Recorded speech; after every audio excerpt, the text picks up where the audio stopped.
Breaking news చూస్తున్నారు. Ukraine పై విరుచుకుపడుతోంది Russia.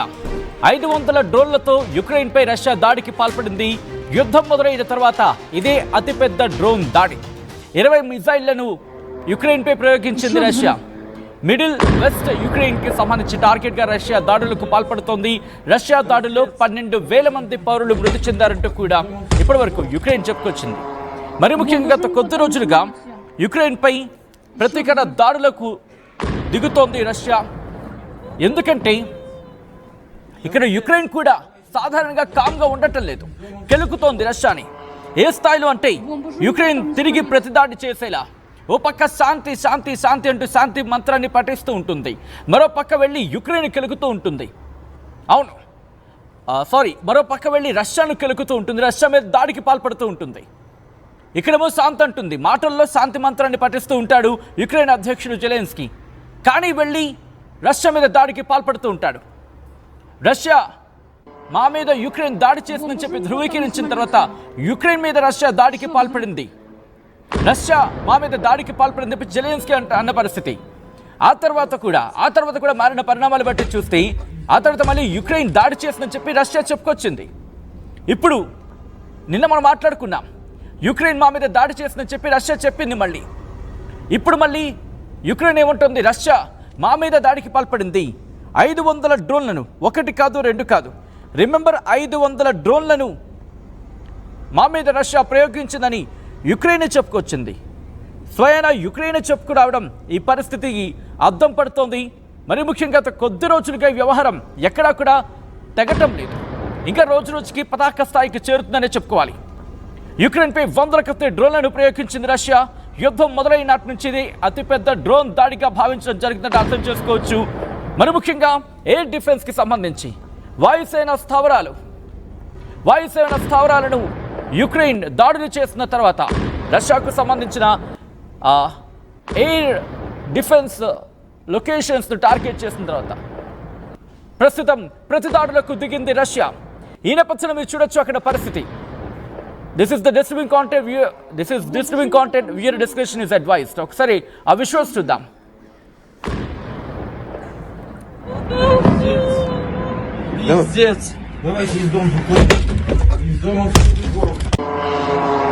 Бомба же у него там на самолете. Еще взрыв.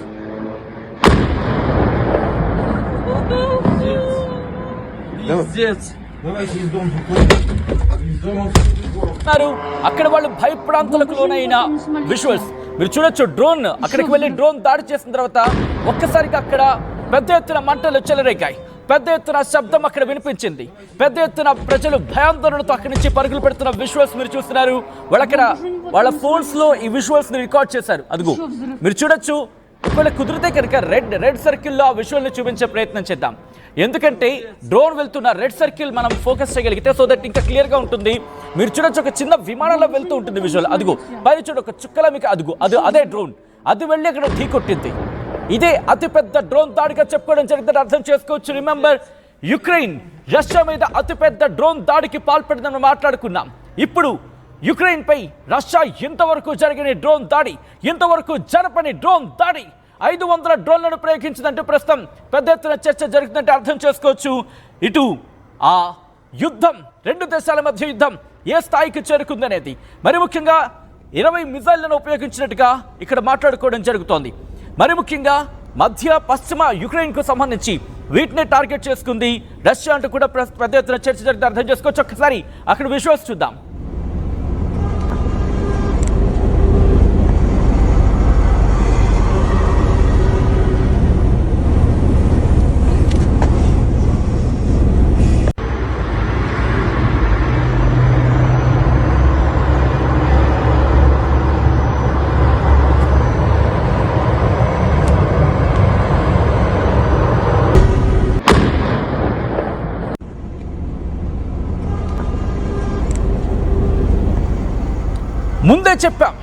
ముందే మాట్లాడుకున్నాం మనం, ఇక్కడే ఈ వేదిక ద్వారానే మాట్లాడుకున్నాం.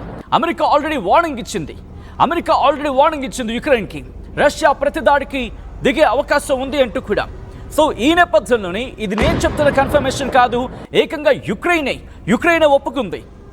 రష్యా 277 డ్రోన్లను ప్రయోగించింది, 19 మిసైల్స్ను ప్రయోగించింది. అంటే మొత్తం 479 చిల్లర ప్రయోగించిన వాటిల్లో సుమారు 277 డ్రోన్స్ని 19 మిసైల్స్ని మార్గం మధ్యలోని తమ ఎయిర్ డిఫెన్స్ వ్యవస్థ కుప్పకూల్చేసింది అని చెప్పి యుక్రెయిన్ చెప్పింది. మరి మిగిలిన వాటి సంగతి ఏంటి? దీనిలో మొత్తం 10 డ్రోన్లు లేదా మిసైల్స్ ఇవి టార్గెట్స్ని చేరుకున్నాయని స్వయాన యుక్రెయినే చెప్పడం ప్రస్తుతం గమనార్హం కింద చెప్పుకోవాలి. విజువల్స్ మీరు చూస్తున్నారు, లేటెస్ట్ విజువల్స్ అవి. ఈ కథనం మిమ్మల్ని కాస్త కలవరపరచొచ్చు, దీనికి సంబంధించి తగిన జాగ్రత్తలు తీసుకోవాలని ఆర్టీవీ సూచించడం జరుగుతోంది. ఈ నేపథ్యంలో ఈ దాడికి సంబంధించి లేటెస్ట్ అప్డేట్స్ ఏంటి? మా ప్రతినిధి మనోజ్ అప్డేట్స్ అందించేందుకు సిద్ధంగా ఉన్నారు.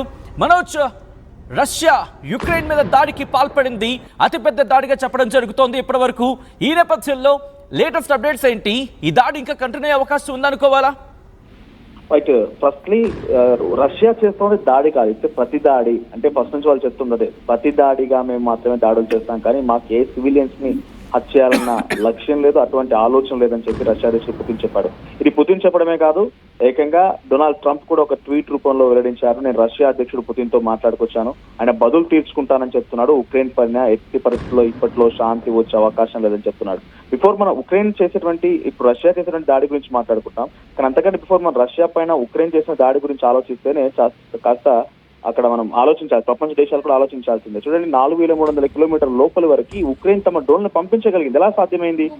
4300 కిలోమీటర్ల వరకు పంపించి ఆ తర్వాత రష్యన్ ఎయిర్ బేస్ ల పైన 41 యుద్ధ విమానాలు పేల్చేసింది, 5 ఎయిర్ బేస్ అని పూర్తిగా కుప్పకూల్చేసింది. తాజాగా ఈ రోజు దాడి విషయానికి వస్తే ఇది ప్రతి దాడిగానే చూడాలి. ఉక్రెయిన్ చేసినటువంటి దాడికి ప్రతి దాడిగానే రష్యా చేస్తోంది. పైపెచ్చు బ్రిటన్, అమెరికా లాంటి దేశాలు ఉక్రెయిన్ కి సపోర్ట్ ఇచ్చి రష్యాను మరింత రెచ్చగొట్టే ప్రయత్నం చేస్తున్నారు.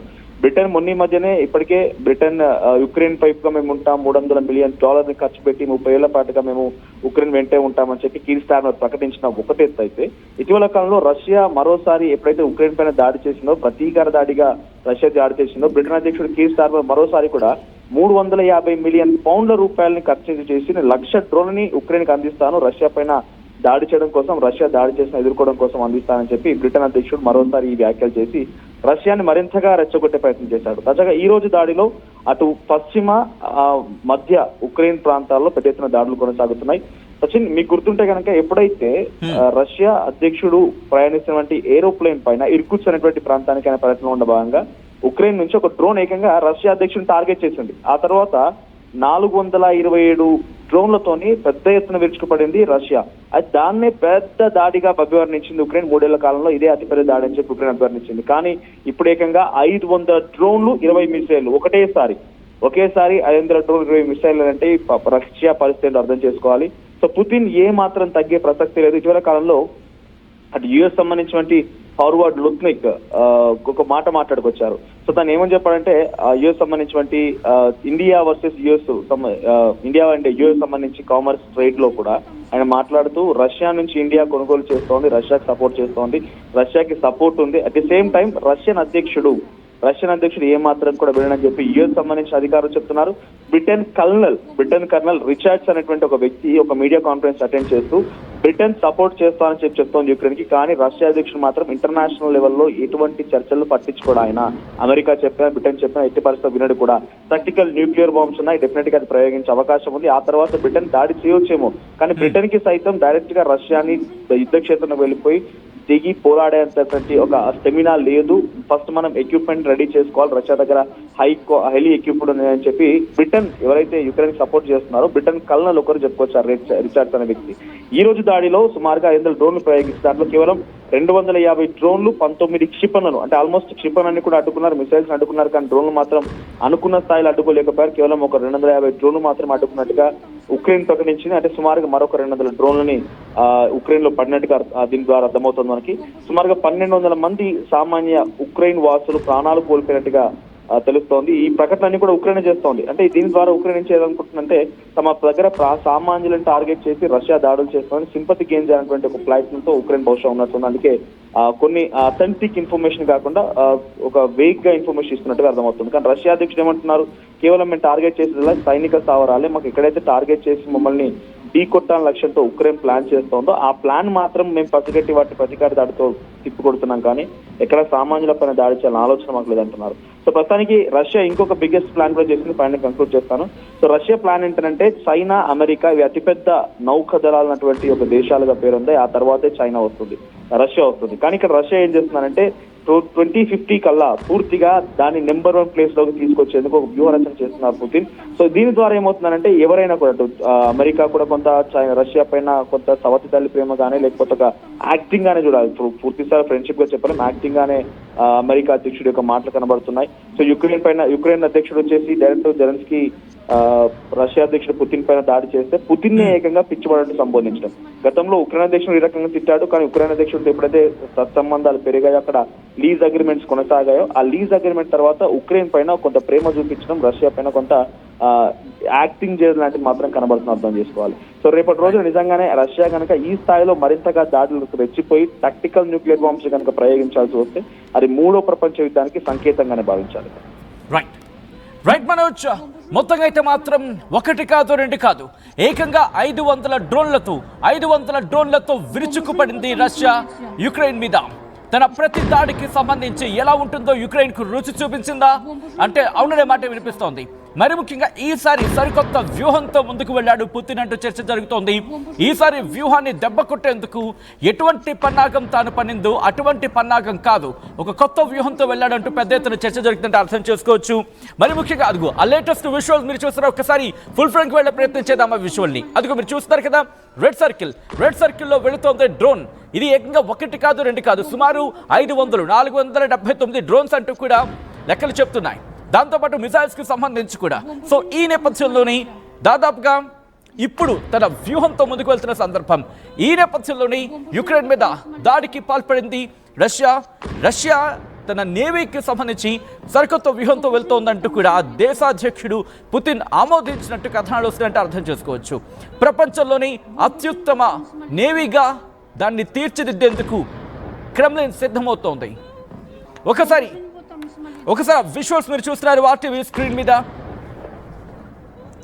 ఆ విజువల్ మీరు చూడొచ్చు. రష్యాకు సంబంధించి రష్యా ఎటువంటి వ్యూహంతో వెళ్తుందో, రష్యాకు సంబంధించి ఈ యుద్ధం మొదలైన దగ్గర నుంచి 9 స్ట్రాటజిక్ బాంబర్స్, అలాగే 3 కాలిబర్ మిసైల్ షిప్స్ ని, దాంతోపాటు 300కు పైగా డ్రోన్లను, ఒక Tu-95S, Tu-22M3S, అలాగే ఇస్కందర్స్, దీంతో పాటు కింజల్స్, వీటిని యాక్షన్లోకి దించినట్టుగా తెలుస్తోంది.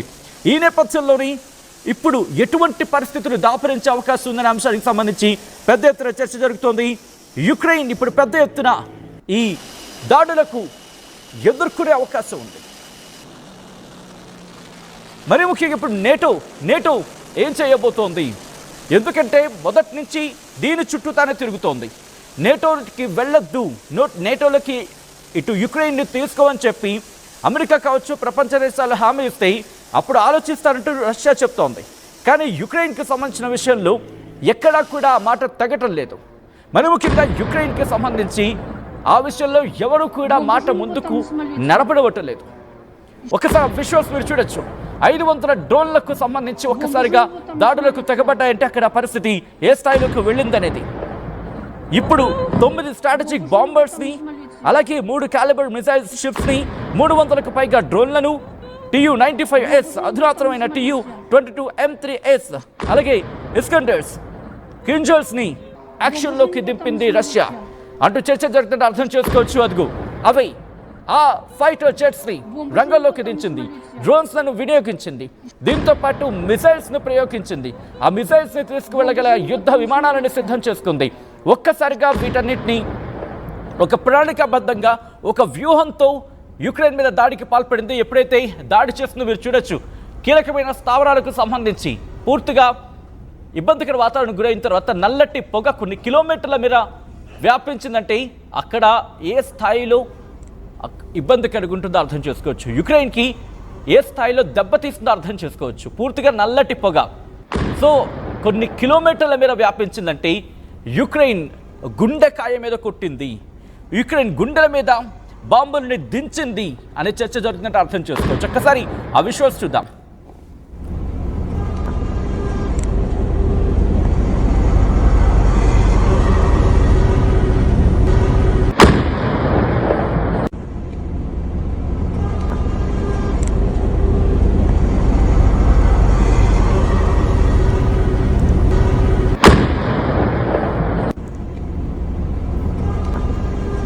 విశ్వాస్ మీరు చూస్తున్నారు.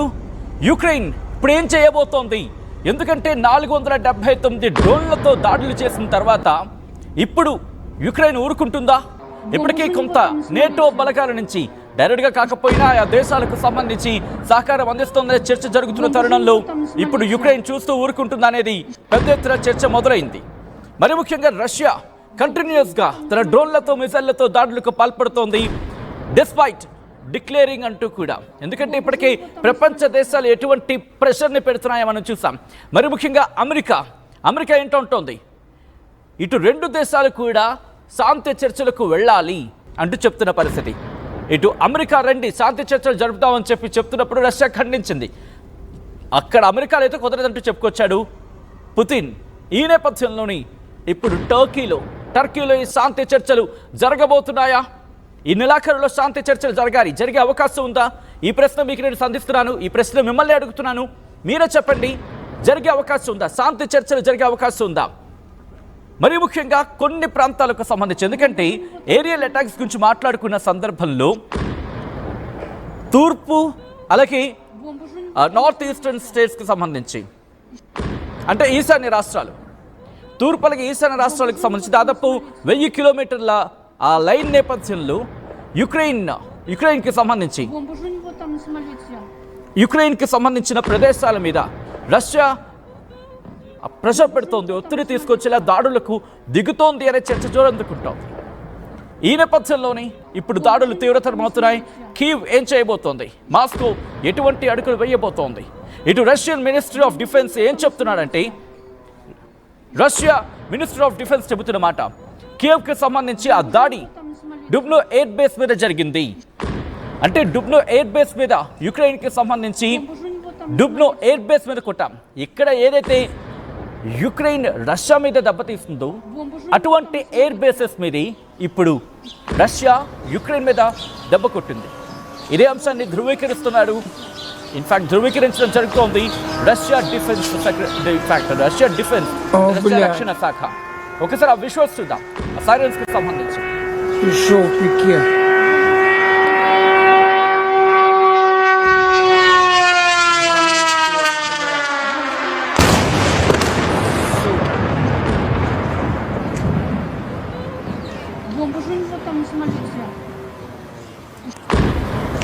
Да.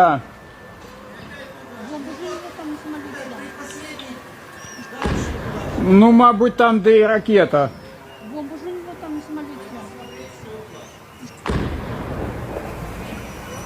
І ще один летить.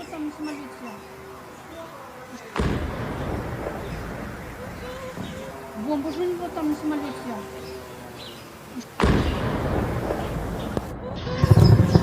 І ще один летить, блядь.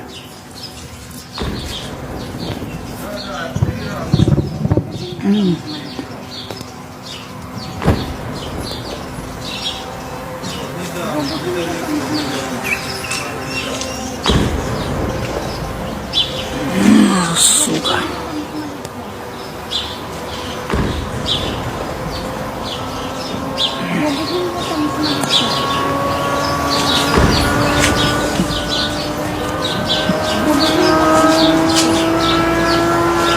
О, блядь. Пішов в пике.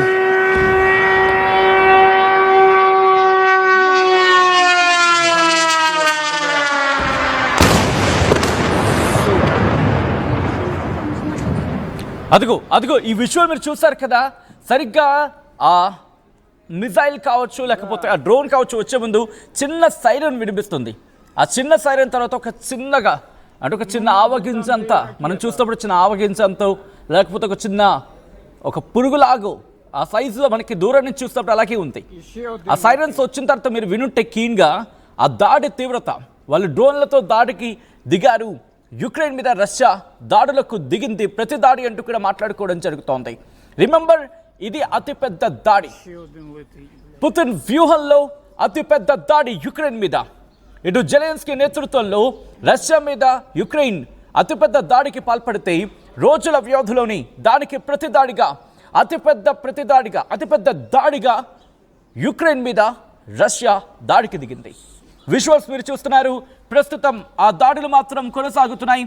ఈ నేపథ్యంలోని ఇప్పుడు ఏం జరగబోతుందని ఒక చర్చ మాత్రం జరుగుతోంది. మరి ముఖ్యంగా మేర్లకు సంబంధించి యుక్రెయిన్లోని ఆ రివ్నే కావచ్చు, అలెగ్జాండర్ ట్రెట్యాక్ కావచ్చు, ఈ ప్రాంతాలకు సంబంధించి వీళ్ళు ఏమంటున్నారంటే రాత్రిపూట ఓవర్ నైట్ డ్రోన్లను లాంచ్ చేయడం జరిగింది. దాంతోపాటు లార్జ్ అటాక్ అంటూ కూడా వాళ్ళు చెప్తున్నారు. యుద్ధం మొదలైనప్పటి నుంచి అదుగు ఇక్కడ చూడొచ్చు, అదుగు విన్నారు కదా ఆ సౌండ్, మీరు విన్నారు కదా, చిన్న సైరన్ సౌండ్ లాగా సైరన్ ఆ సౌండ్ విన్నారు కదా. ఆ తగిలిన వెంటనే మీరు చూడొచ్చు నల్లటి పొగ ఆ ప్రాంతంలో అక్కడి నుంచి చుట్టూతా వ్యాపిస్తూ ఉంటాయి. ఇక్కడ ఏం చెప్పడం జరుగుతుందంటే రష్యా రక్షణ శాఖ ఎయిర్ బేస్లను, యుక్రెయిన్ ఎయిర్ బేస్లను టార్గెట్ చేశాం. మీరు చూడొచ్చు ముందుగా ఆ పొగ, ఒక నల్లటి పొగ ఆ తర్వాత వస్తుంది. ముందు సాధారణంగా లైట్ కలర్లో ఉంది కదా, ఆ తర్వాత డార్క్ కలర్లో నల్లటి పొగ అక్కడ పూర్తిగా ఆవరించేస్తుంది. అంటే ఆ దాడి ఏ స్థాయిలో ఉందో మనం అక్కడ ఊహించవచ్చు. ఏ తీవ్రతతో దాడి చేస్తుందో, ఎటువంటి వ్యూహంతో యుక్రెయిన్ మీద రష్యా దాడి చేస్తుంటుందో మనం ఊహించవచ్చు. సో ఈ నేపథ్యంలోని ఈ రెండు దేశాల మధ్య యుద్ధం పతాక స్థాయికి చేరుకుంటోంది. ఒకసారి మీరు చెప్పే ప్రయత్నం చేయండి. శాంతి చర్చలు ఈ నెలాఖరులో అంటూ కూడా మళ్ళీ చర్చ ఉంది. ఈ నెలాఖరికి మూడోసారి శాంతి చర్చల కోసం టర్కీలో యుక్రెయిన్ అలాగే రష్యా భేటీ కాబోతున్నాయి. ఈ భేటీలో శాంతి చర్చలు జరిగే అవకాశం ఉందా? శాంతికి సంబంధించి ఎవరు ఒప్పుకునే అవకాశం ఉంది? ఎవరి ప్రతిపాదనను ఎవరు అంగీకరించే అవకాశం ఉంటుంది? అసలు ఇంతకీ శాంతి చర్చలు జరుగుతాయా అనే అంశానికి సంబంధించి నేను మీ ముందు ఉంచే ప్రయత్నం చేస్తాను. మీరు ఒకసారి రియాక్ట్ అయ్యే ప్రయత్నం చేయండి. At the same time visuals మీరు చూస్తున్నారు. This is the disturbing content. Viewer description is advised. Visuals చూద్దాం.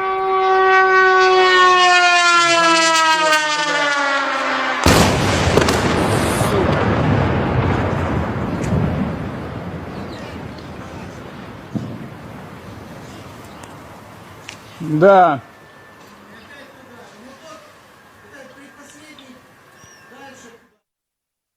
ఆర్టీవీ ప్రేక్షకులకు విజ్ఞప్తి. ఆర్టీవీ లైవ్ యాప్ని మీ మొబైల్ ఫోన్లలో వెంటనే అప్డేట్ చేసుకోండి. వేగవంతమైన తాజా సమాచారం కోసం ఆర్టీవీ లైవ్ యాప్ అప్డేట్ అయిపోయింది. సో ఇంకెందుకు ఆలస్యం, మీరు కూడా అప్డేట్ అయిపోండి. ఇంతవరకు ఎవరైనా డౌన్లోడ్ చేసుకోలేని వారు ఉండుంటే కనుక ఆర్టీవీ లైవ్ యాప్ని డౌన్లోడ్ చేసుకోండి. లింక్ డిస్క్రిప్షన్లో ఉంది.